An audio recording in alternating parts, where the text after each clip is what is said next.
বিসমিল্লাহির রহমানির রহিম। Chittagong city corporation হাতেখড়ি স্কুল অ্যান্ড কলেজের অনলাইন ক্লাসে আজকে আমি নবম দশম শ্রেণীর বিজ্ঞান বিষয়ের চতুর্থ অধ্যায় নবজীবনের সূচনা এই বিষয়ে আলোকপাত করব। আশা করি তোমরা এতে উপকৃত হবে। তোমরা মনোযোগ দিয়ে শোনো এবং তোমরা খাতা কলম নিয়ে প্রয়োজনীয় বিষয়গুলো নোট করো। এই নবজীবনের সূচনায় নবজীবন আমাদের জন্ম থেকে একটা জীবন শুরু হয়েছে। এরপরে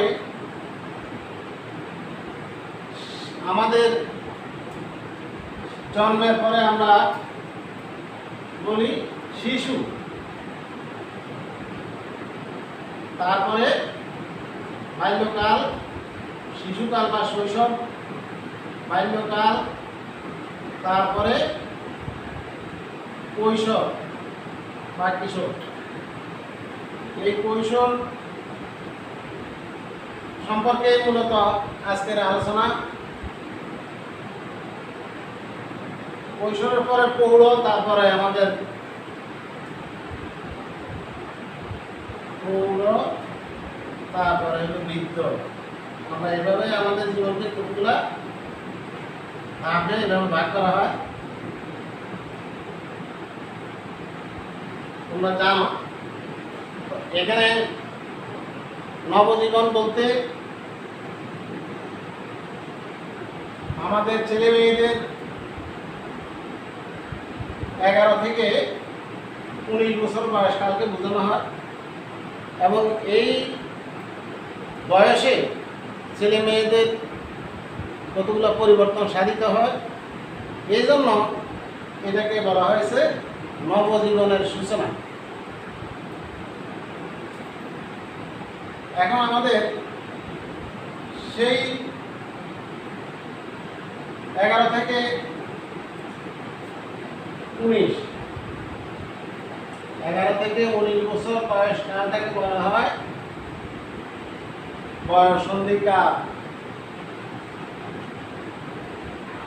এই বয়ঃসন্ধিকালে ছেলে মেয়েদের শারীরিক, মানসিক এবং আচরণিক কতগুলো পরিবর্তন লক্ষ্য করা যায়।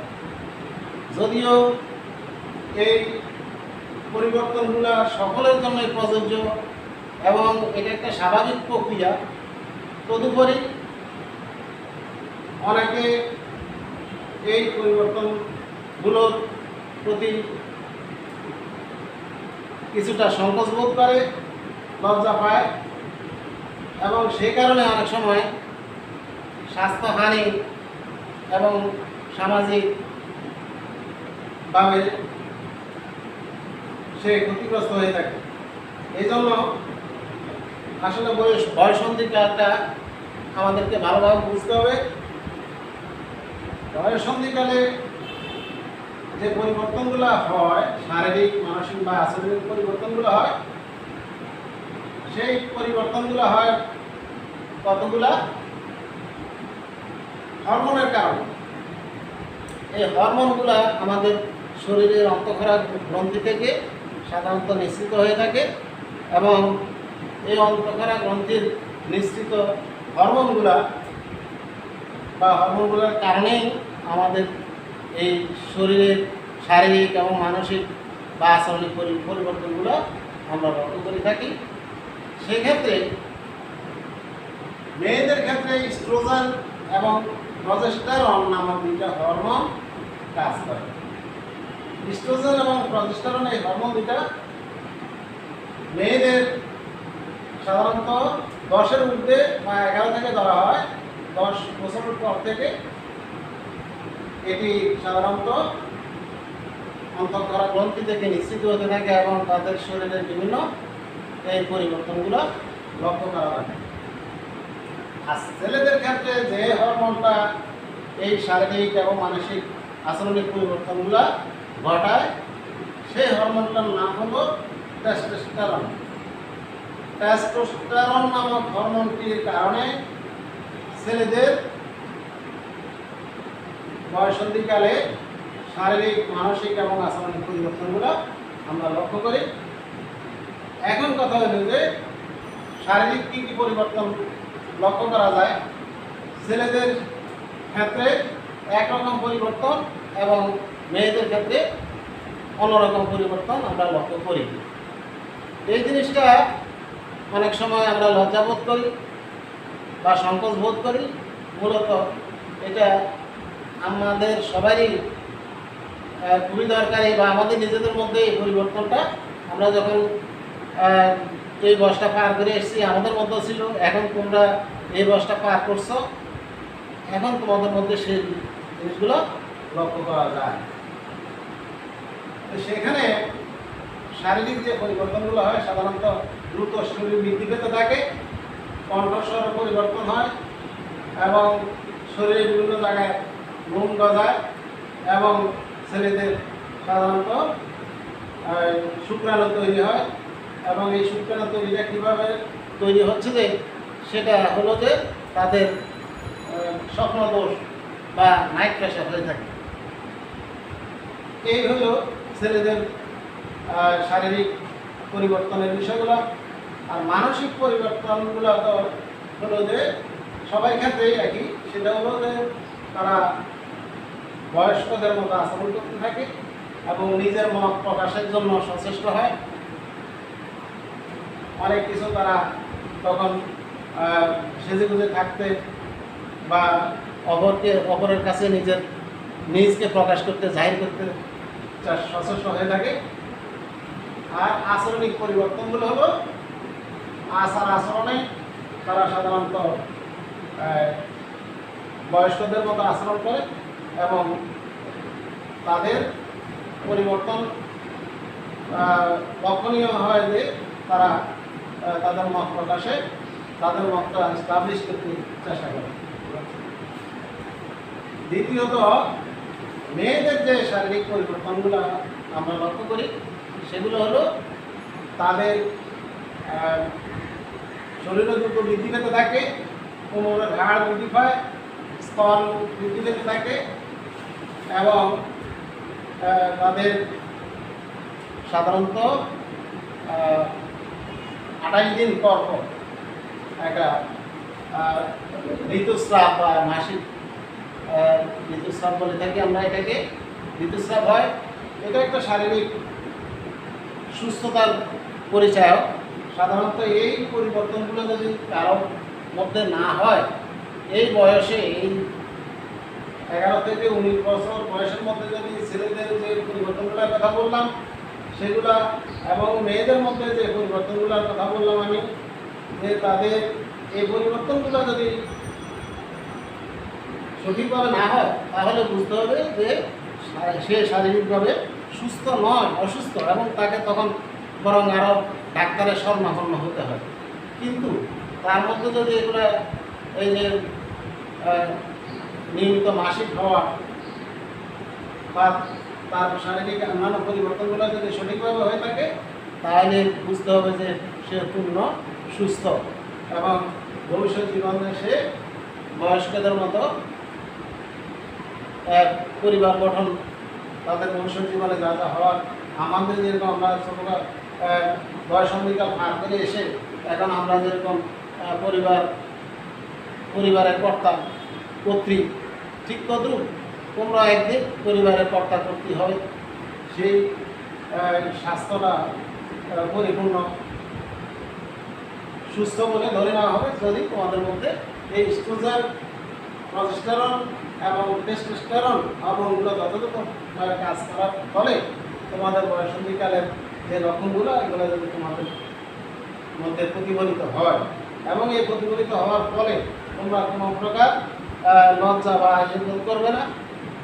শরীর এতে ছেলেদের বরং মুসলমান ছেলেপেলেরা সাধারণত নাইট প্রেশার হয়ে রাতেই গোসল গা ধুয়ে পরিষ্কার পরিচ্ছন্ন হয়ে নামাজ কালাম ফজর নামাজ পড়বে এবং মেয়েরা সাধারণত তাদের এই যে ঋতুস্রাব, এই ঋতুস্রাবটা সাধারণত 5 থেকে 7 দিন বা 3 থেকে 7 দিন স্থায়ী হয়ে থাকে। এই 3 থেকে 7 দিন তাদের জন্য সাধারণত কোনো ইবাদত করা নিষিদ্ধ থাকে, জিকির আজকার করবে, কিন্তু তারা কোনো নামাজ কালাম বা রোজা রাখতে পারবে না। তো সেটা যদি দেখা যায় যে কাহারা কোনো মেয়ের যদি বয়সন্ধিকালে হোক বা তারপরে হোক এই 3 থেকে 7 দিনের বেশি বা কম যদি ঋতুস্রাব হয়, তাহলে বুঝতে হবে সেটা তার অসুস্থতা বাড়বে। কিন্তু এটা হলো এই বয়সে, এবং এমনকি এই 19 বছর তো হলো বয়সন্ধিকাল। মেয়েদের সাধারণত মেয়েদের 45 বছর থেকে 55 বছর পর্যন্ত বয়স পর্যন্ত এই স্বাভাবিক ঋতুস্রাবটা হয়ে থাকে। অতঃপর 45 থেকে 55 বছর পরে তাদের এই ঋতুস্রাবটা অটোমেটিক্যালি বন্ধ হয়ে যাবে, অর্থাৎ তখন তারা আর সন্তান জন্মদানে সক্ষম থাকে না। এই বয়সটা হলো তাদের সন্তান জন্মদানের উপযুক্ত সময়, এবং এই সাধারণত ঋতুস্রাবটা হলো তার মা হওয়ার একমাত্র লক্ষণ, বা মা হইতে পারবে বলে সে স্বীকৃতি পাবে। যাই হোক, এগুলো আমি একবার খোলামেলা বললাম এই জন্য যে সাধারণত এই অধ্যায়টা অনেকে সংকোচ বোধ করে পড়ায় না, বা ক্লাসে ছাত্রছাত্রীরা এটা নিয়ে কিউরিসিটি প্রকাশ করে। এই জন্য আমি একবার খোলাখুলিভাবে এই কথাগুলো বললাম। বইতেও সেই কথাগুলো আছে, তোমরা ভালোভাবে এইটা জানার দরকার আছে। এই জন্য পরবর্তীতে যে বিষয়টা আমি আলাপ করবো এখন, বয়সন্ধিকালে বিবাহের স্বাস্থ্য ঝুঁকি এবং তার প্রভাব। বয়সন্ধিকালে আমাদের দেশে দেখা যায় যে আমরা সাধারণত এই বয়সন্ধিকালে, অর্থাৎ 13-14 বছর বয়স, 15 বছর বয়সে অষ্টম, নবম, দশম শ্রেণীর পড়াকালেই দেখা যায় যে অভিভাবকরা তাদেরকে বিয়ে দিয়ে দেয়। সাধারণত এই মেয়েদের বেলায় এটা ঘটে। আমাদের দেশে একটা আইন আছে, বাংলাদেশ সরকারের একটা আইন হলে যে মেয়েদের কমপক্ষে 18 বছর বয়স হতে হবে এবং ছেলেদের ক্ষেত্রে 21 বছর বয়স হতে হবে। কিন্তু দেখা যাচ্ছে যে সমাজে অনেক সময় এই বয়সটা অগ্রাহ্য করে বা এটাকে গোপন রেখে সাধারণত এই মেয়েদেরকে বিয়ে দেওয়া হয়। তাতে বয়সন্ধিকালে বিবাহের কারণে স্বাস্থ্য ঝুঁকি আছে, এবং স্বাস্থ্য ঝুঁকির বিষয়গুলো হলো যে কোনো মেয়ে বা কন্যা সন্তান যদি 20 বছর বয়সের পূর্বে গর্ভধারণ করে, সেই ক্ষেত্রে তার স্বাস্থ্য ঝুঁকি বহুলাংশে থাকে। সাধারণত 20 বছর থেকে তার 40 বছর পর্যন্ত তার সন্তান জন্মদানের সক্ষম ধরে নেওয়া হয়। যাই হোক, মূলত এখন আমাদের জানার বিষয় যে স্বাস্থ্য ঝুঁকিগুলো কী। বয়সন্ধিকালে সাধারণত এটা অপরিপক্ক কন্যা সন্তানদের সাধারণত আমরা বিবাহের বয়সের আগেই যখন যদি বিয়ে দেওয়া হয়, তখন তারা গর্ভধারণ করে এবং মা হতে হয়ে যায়। এবং এই মা হতে গেলে তাদেরকে অনেকগুলো স্বাস্থ্য ঝুঁকিতে পড়তে হয়। সেখানে তারা সাধারণত অল্পবয়স্ক মেয়েদের গর্ভে সামান্য জায়গা থাকে, এবং সেই অল্প জায়গার মধ্যে শিশু বাচ্চা যখন গর্ভধারণ করে, তখন মায়েদের গর্ভধারণকারী সে মায়ের জন্য অনেক ক্ষতিকর, অনেক কষ্টকর, এবং বিভিন্ন ধরনের শারীরিক প্রতিক্রিয়া দেখা যায়। এখানে আরও অনেকগুলা ঝুঁকি আছে। এগুলো স্বাস্থ্য ঝুঁকির সাথে অর্থনৈতিক, পারিবারিক, সামাজিক অনেকগুলো বিষয় জড়িত থাকে। যেমন সাধারণত গর্ভধারণ করার পরে তাকে প্রতি মাসে ডাক্তার দেখানো প্রয়োজন হয়, বা ওই মাকে উপযুক্ত খাদ্য খাওয়াতে হয়। কিন্তু আমাদের দেশে সাধারণত এই গর্ভধারণী মাকে উপযুক্ত খাদ্য না দেওয়ার ফলেও বিভিন্ন ধরনের স্বাস্থ্য ঝুঁকি দেখা দেয়। এটা সাধারণত হয়ে থাকে আর্থিক অসচ্ছলতার কারণ। এবং আর এই মেয়েরা যখন অল্প বয়সে বিয়ে হয় তখন তারা তাদের স্বাস্থ্যটা সচেতনতাটা বুঝে না, এবং সেই জন্য তারা বিভিন্ন স্বাস্থ্য ঝুঁকিতে পড়ে থাকে। এছাড়া একটা মেয়ে যখন স্কুলে যাওয়ার বয়সে বা কলেজে যাওয়ার বয়সে যদি তার বিয়ে হয়, তাহলে তার পড়ালেখাটা মারাত্মকভাবে ক্ষতিগ্রস্ত হয়। সে সাধারণত সংকোচ বোধ করে, তার বন্ধু বান্ধবীদের সাথে সে লজ্জা পায় এই বিষয়টা, এবং সে তার পড়ালেখার মারাত্মকভাবে ক্ষতিগ্রস্ত হয় বা পড়া বন্ধ হয়ে যায় সাধারণত বেশিরভাগ ক্ষেত্রে। এছাড়া আমাদের দেশে দেখা যাচ্ছে যে স্বাস্থ্য ঝুঁকির সাথে সাথে অর্থনৈতিক এবং পারিবারিক, যখন মেয়েদের এই সমস্ত অল্প বয়সের মেয়েদের যখন পরিবারে অন্য মায়ের পরিবার, বাবার পরিবার ছেড়ে শ্বশুরালয়ে যায়, তখন তারা যখন এই গৃহস্থালীর কাজগুলো তাদেরকে চাপিয়ে দেওয়া হয়, বিভিন্ন কাজ দেওয়া হয়, তখন তারা সেগুলো করতে অভ্যস্ত হয় না। এমনিতে পারিবারিক অশান্তি দেখা যায়, এমনকি সেখানে দেখা যায় যে পারিবারিক বিচ্ছেদ পর্যন্ত ঘটে যায়। এই সমস্ত কারণে সাধারণত বয়ঃসন্ধিকালে এই ছেলে মেয়েদের বিবাহ দেওয়া বা করানো সম্পূর্ণ অনুচিত। এই জিনিসটা আমরা সাধারণত এই অধ্যায় পাঠের মাধ্যমে এই জিনিসটা জানতে পারলাম, এবং আমরা আমাদের আশেপাশে বা আমাদের সমাজে যারা বাল্য বিবাহ যেটাকে আমরা বলি, বাল্য বিবাহটাকে আমরা প্রতিরোধ করার চেষ্টা করব, এবং এইটা অভিভাবকদেরকে বোঝাবো যে বাল্য বিবাহের কারণে আপনার কন্যা সন্তান উপযুক্ত শিক্ষা পাবে না। এই মেয়েটা যখন ডিগ্রি পাস করলে বা পড়ালেখা করে যখন সে এস্টাবলিশড হইত, তাহলে সে নিজেও সক্ষম কর্মক্ষম হতে পারত, এবং সে নিজেও তার নিজের পায়ে দাঁড়াতে পারত। কিন্তু সেই বাল্য বিবাহের কারণে সেটা থেকে বঞ্চিত হয়ে যায়। এই জন্য নানান এই কারণগুলো আমি যেগুলো উল্লেখ করলাম, স্বাস্থ্য ঝুঁকি, পারিবারিক, অর্থনৈতিক কারণগুলো প্রতিরোধ করার জন্য আমরা সাধারণত এই বৈষম্যকালে বাল্য বিবাহটা প্রতিরোধের জন্য আমরা ব্যবস্থা করবো, বা আমরা সমাজের বন্ধুবান্ধব বা আমাদের পাড়া প্রতিবেশীদেরকে এগুলো বুঝাবো, বা আমরা নিজেরাও সেভাবে সচেতন থাকি।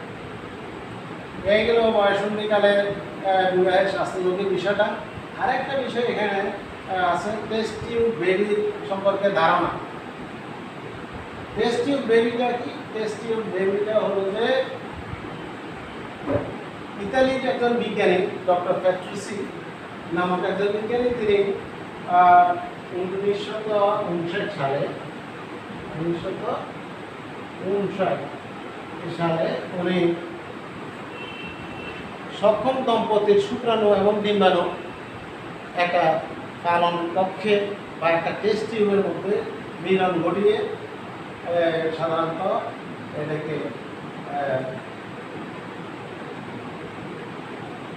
ভ্রূণ তৈরি করে, এই ভ্রূণ বলা হয় এটাকে, ভ্রূণ তৈরি করে সেটাকে মায়েদের জরায়ুতে স্থাপন করে সন্তান জন্মদানের যে প্রক্রিয়া উনি আবিষ্কার করেছিলেন, সেটাকে বলা হয় ইংরেজিতে ইন ভিট্রো ফার্টিলাইজেশন বা টেস্ট টিউব বেবি নামে আমরা বলে থাকি।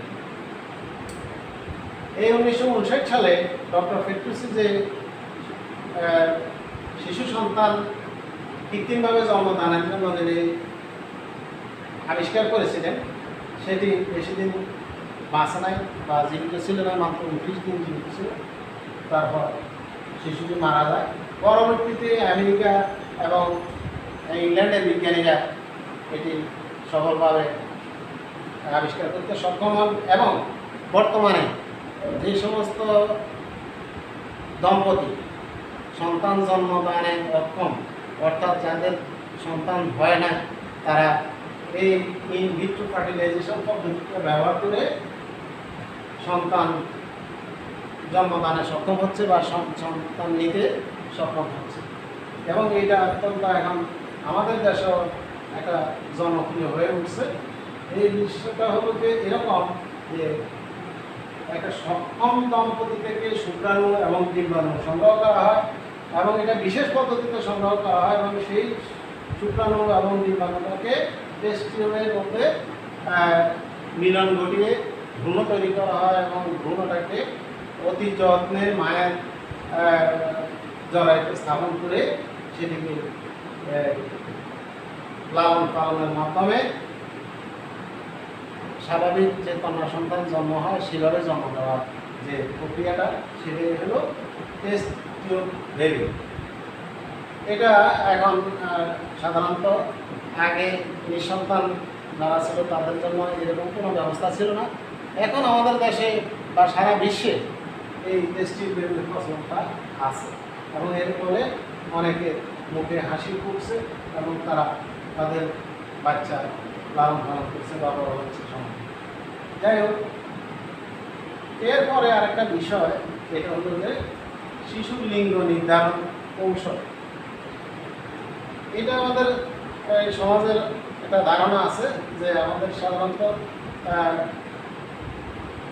সমাজে যদি কারো পুত্র সন্তান হয় তাহলে আমরা সবাই খুশি, আর কন্যা সন্তান হইলে আমরা অখুশি হয়ে থাকি। এটা অত্যন্ত দুঃখজনক ব্যাপার।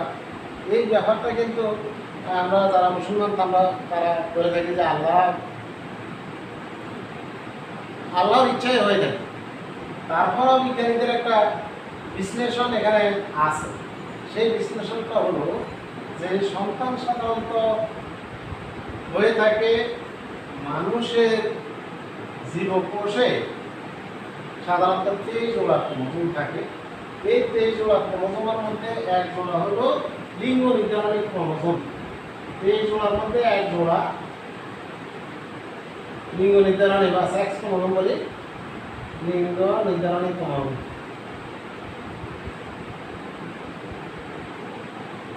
আর 22 জোড়া হলো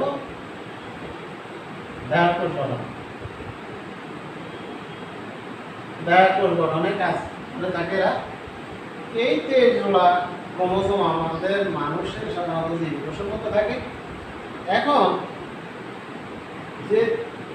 যে এক জোড়া ক্রোমোজোম শিশু লিঙ্গ নির্ধারণে ভূমিকা রাখে, সে এক জোড়া পিতার মধ্যেও থাকে, মাতার মধ্যেও থাকে, অর্থাৎ আমাদের ছেলেদের মধ্যেও থাকে, মেয়েদের মধ্যেও থাকে।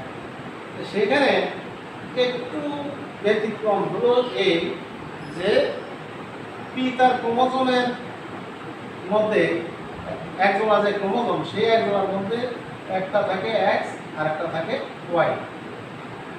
আর মাতার ক্রোমোজোমের মধ্যে দুটাই এক্স, অর্থাৎ এক্স এক্স ক্রোমোজোম থাকে। সুতরাং সাধারণত কোনো শিশু লিঙ্গের নির্ধারণে মায়েদের তেমন কোনো ভূমিকা থাকে না, কারণ তাদের ক্রোমোজোমের মধ্যে দুটাই এক্স এক্স। আর পিতার ক্রোমোজোমের মধ্যে একটা এক্স একটা ওয়াই হওয়ার ফলে যখন কোনো সন্তান জন্ম নেবে তখন পিতার শুক্রাণু থেকে যখন এক্স ক্রোমোজোমটা মাতার ক্রোমোজোমের এক্স ক্রোমোজোমের সাথে মিলিত হবে বা নিষিক্ত করবে, তখন সে যে সন্তানটা জন্ম নেবে সেটা হবে কন্যা সন্তান বা মেয়ে। আর যখন পিতার ক্রোমোজোম থেকে ওয়াই ক্রোমোজোমটা যাবে বা পিতার শুক্রাণু থেকে ওয়াই ক্রোমোজোম এবং মাতার ক্রোমোজোম থেকে তো একমাত্র এক্সই আছে, এক্স ক্রোমোজোম যখন ওই নিষিক্ত হবে তখন হবে পুত্র সন্তান। অর্থাৎ পুত্র সন্তান জন্মদানের জন্য একমাত্র পিতাই দায়ী, অথবা কন্যা সন্তান জন্মদানের জন্য পিতাই দায়ী। কারণ পিতার এক্স এবং মাতার এক্স মিলিয়ে হবে কন্যা আর শিশু কন্যা, আর পিতার ওয়াই এবং মাতার এক্স মিলিয়ে হবে পুত্র সন্তান। সুতরাং আমরা সাধারণত কন্যা সন্তান জন্ম হলে স্ত্রীদেরকে দায়ী করে থাকি, অনেক সময় পারিবারিক বন্ধন ছিন্ন হয়ে যায়, ছিন্ন করে ফেলে। এগুলো হলো অত্যন্ত মূর্খতার কাজ এবং সাধারণত অজ্ঞতার প্রসূত এই সমস্তগুলো হয়ে থাকে। তো এই জিনিসটাও কিন্তু আমাদের জানা দরকার এবং সবাই বুঝতে হবে এটা যে কন্যা সন্তানের জন্য একমাত্র পিতাই দায়ী। অনেক সময় প্রশ্ন এরকম হয় যে কন্যা সন্তানের জন্য পিতা বা মাতার মধ্যে কে দায়ী এবং কেন, বিশ্লেষণ কর। তো সেখানে এই কথাগুলো বিশ্লেষণ করলে যথেষ্ট হবে। এই গেল মোটামুটি আজকের এই নবম দশম শ্রেণীর বিজ্ঞান বিষয়ের চতুর্থ অধ্যায়ে